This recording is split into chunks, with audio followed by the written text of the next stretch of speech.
ওয়াকাফ বোৰ্ডে মুসলমানেৰ বাবে বিপদ মাতি আনিছে। মুসলমানক প্ৰতাৰণা কৰি নিজেই বিপদ মাতি আনিলে নীতিশ কুমাৰে। NDA কিং মেকাৰ হৈ নাথাকিব পাৰে নীতিশ কুমাৰ। আজি ভয়ংকৰ খবৰ আহি পৰিছে। NDAৰ কিং মেকাৰ হৈ নাথাকিব পাৰে নীতিশ কুমাৰ। দেশৰ মুছলমানক বিশ্বাসঘাতকতা কৰি নিজেই বিপদ মাতিলে নীতিশ কুমাৰে। নীতিশ কুমাৰে সদনত মুছলমানক সমৰ্থন নকৰি সমৰ্থন দিছিল NDAক। আৰু তাৰ পিছতে আহি পৰিছে ভয়ংকৰ খবৰ যে এই পৰ্যন্ত JDUৰ 6 গৰাকী মুছলমান নেতাই পদত্যাগ কৰিছে। JDUৰ আন বহু নেতাই আৰু কৰ্মীয়ে বিধায়কে পদত্যাগ কৰি আছে। বিহাৰতো একক সংখ্যাগৰিষ্ঠতা হেৰুৱাব পাৰে নীতিশ কুমাৰৰ দলে।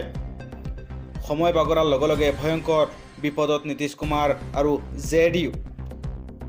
কাছিম আনচাৰী নৱাজ মালিকৰ পাছত আন 4 গৰাকীয়ে কৰিলে পদত্যাগ।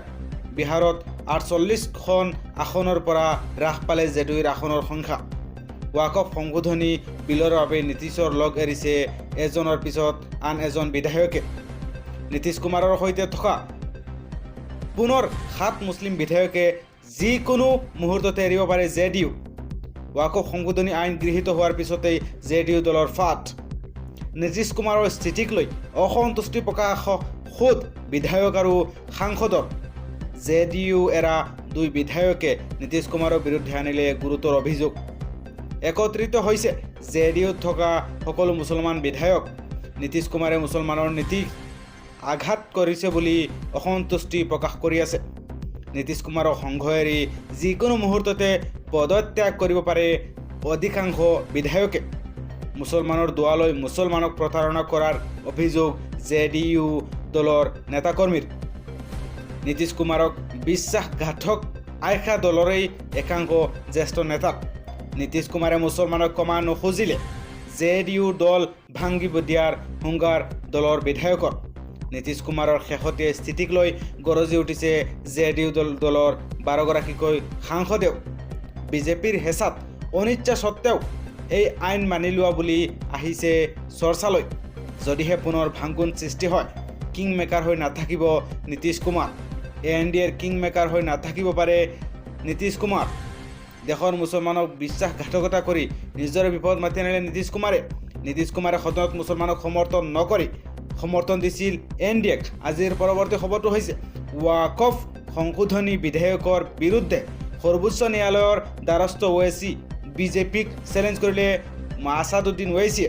ওয়াকফ সংশোধনী বিধেয়কৰ বিৰুদ্ধে সৰ্বোচ্চ ন্যায়ালয়ৰ দ্বাৰস্থ আছাদুদ্দিন ওৱেইচি। ওয়াকফ সংশোধনী সাংবিধানিক বৈধতাক ন্যায়ালয়ত প্ৰত্যাখ্যান ওৱেইচিৰ। ওয়াকফ বিল অবৈধ বুলি অভিযোগ তুলি ন্যায়ালয়ৰ কাষ চাপিল আছাদুদ্দিন ওৱেইচি। ওৱেইচিৰ আবেদন ন্যায়ালয়ত দাখিল কৰিলে অধিবক্তা লাজফিৰ আহমেদে। আৰু সংসদতে ওয়াকফ সংশোধনী বিধেয়ক ফালি পেলাইছিল আছাদুদ্দিন ওৱেইচিয়ে।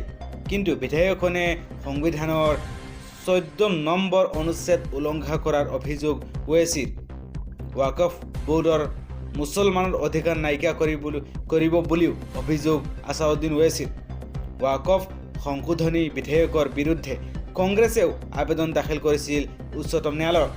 ওয়াকফ সংশোধনী বিধেয়কৰ বিৰুদ্ধে সৰ্বোচ্চ ন্যায়ালয়ত দ্বাৰস্থ আছাদুদ্দিন ওৱেইচি। আজিৰ গুৰুত্বপূৰ্ণ খবৰটো চাই যদি ভাল পাইছে চেনেলটো ছাবস্ক্ৰাইব কৰি ৰাখি দিব। এনেধৰণৰ আপডেটবিলাক নিজৰ চাবৰ বাবে ধন্যবাদ।